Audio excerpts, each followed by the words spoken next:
بسم الله الرحمن الرحيم.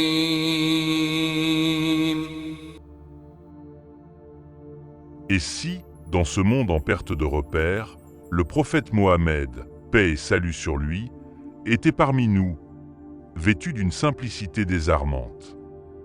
Non pas de vêtements anciens, mais portant une tenue simple et modeste, adaptée à notre époque, le regard rempli d'une sagesse intemporelle.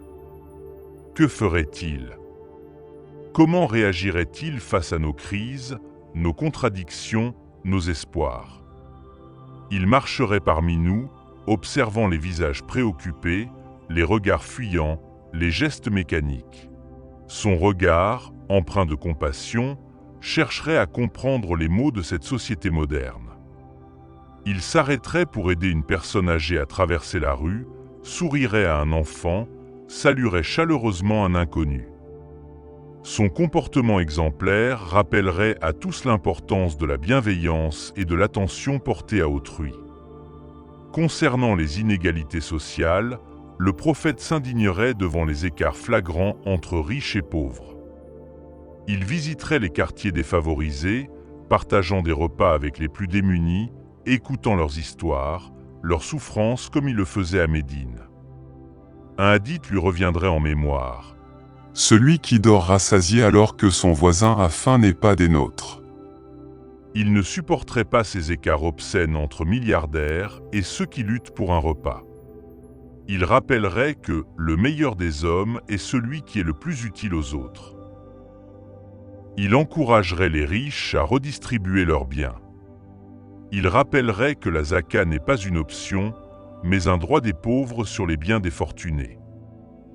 Peut-être irait-il frapper aux portes des multinationales, leur demandant des comptes, comme il le faisait avec les marchands de la Mecque qui trompaient les gens. Il soutiendrait les initiatives visant à éradiquer la pauvreté. Il défendrait les opprimés, les femmes, les enfants, les réfugiés. Il apporterait son soutien aux victimes de conflits, aux migrants, aux injustices. Face à la montée de l'individualisme, il rétablirait le sens de la communauté, de la fraternité, comme lorsqu'il a lié les habitants de Médine qui ont accueilli, secouru et soutenu le prophète Mohammed avec les musulmans émigrés de la Mecque. Il créerait des cercles de parole, des soupes populaires où riches et pauvres mangeraient côte à côte, comme il le faisait avec ses compagnons. Il inviterait à une foi intérieure vivante, sincère, loin du fanatisme.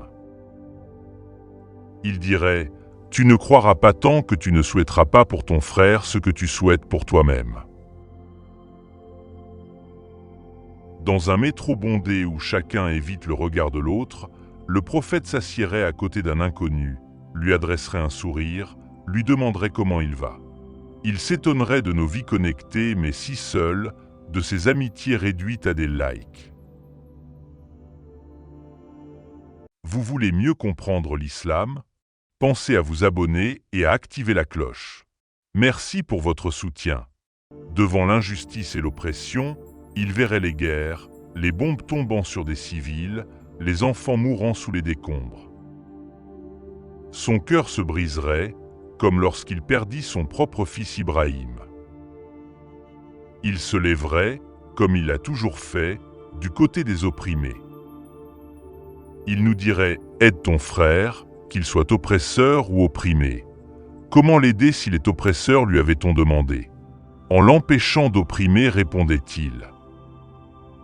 Il ne resterait pas silencieux. Il appellerait à boycotter les tyrans, à dénoncer les injustices, à élever la voix, même si la vérité est amère. Face aux défis technologiques, il utiliserait les outils modernes pour diffuser des messages de paix, de justice et de spiritualité. Il mettrait en garde contre les dangers de la désinformation, de la dépendance aux écrans, de la perte de contact humain.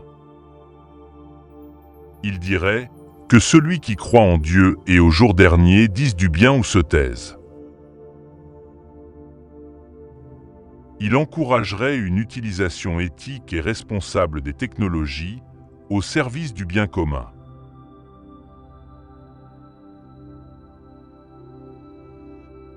En matière d'éducation, le prophète insisterait sur l'importance de l'apprentissage tout au long de la vie. Il visiterait des écoles, des universités, des centres de formation, partageant son savoir et sa sagesse. Il affirmerait que la recherche du savoir est une obligation pour chaque musulman.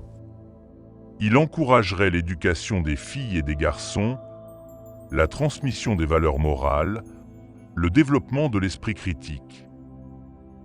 Face aux tensions religieuses, il entrerait dans une mosquée où les fidèles se disputent sur des détails, où les sunnites insultent les chiites, où les salafistes traitent les soufis d'hérétiques. Son visage s'assombrirait. Il conseillerait « Ne vous divisez pas comme l'ont fait ceux d'avant vous ». Il prônerait le dialogue interreligieux, le respect des croyances de chacun, la coexistence pacifique. Il visiterait des lieux de culte d'autres religions, participerait à des rencontres interconfessionnelles et œuvrerait pour la paix et la compréhension mutuelle. Sa méthode sera la douceur, la pédagogie, l'exemplarité. Il ne forcerait personne, il convaincrait par l'éthique. Il serait un artisan du dialogue interreligieux, sans renoncer à sa foi. Face à l'extrémisme et au terrorisme, il serait horrifié d'entendre son nom associé à la violence. Lui qui a pardonné à ceux qui ont tué sa famille, lui qui a interdit de tuer les moines, les femmes, les enfants, même en temps de guerre. Il rappellerait que celui qui tue un non-combattant ne sentira pas l'odeur du paradis. Il irait dans les mosquées, prendrait la parole, rappellerait que l'islam est miséricorde, que le djihad véritable est souvent celui contre son propre ego. Concernant la place des femmes, il citerait « Les femmes sont les sœurs des hommes ». Il défendrait leur droit à l'éducation, au travail, à la dignité, comme il a toujours fait. Il s'élèverait contre les coutumes tribales qui persistent sous couvert de religion, lui qui a interdit de frapper les femmes et a dit « Les meilleurs d'entre vous sont les meilleurs avec leurs épouses ». Le prophète Mohammed, aujourd'hui, ne serait pas un homme du passé, mais un guide pour le présent. Il ne prêcherait pas la nostalgie, mais l'action. Peut-être, alors, comprendrions-nous que son message n'était pas pour hier, mais pour aujourd'hui. Et pour demain.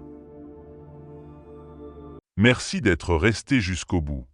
Si cette vidéo vous a éclairé, n'hésitez pas à vous abonner dès maintenant pour ne rien rater. Et cliquez sur les vidéos affichées pour continuer à explorer. Portez-vous bien et à très bientôt.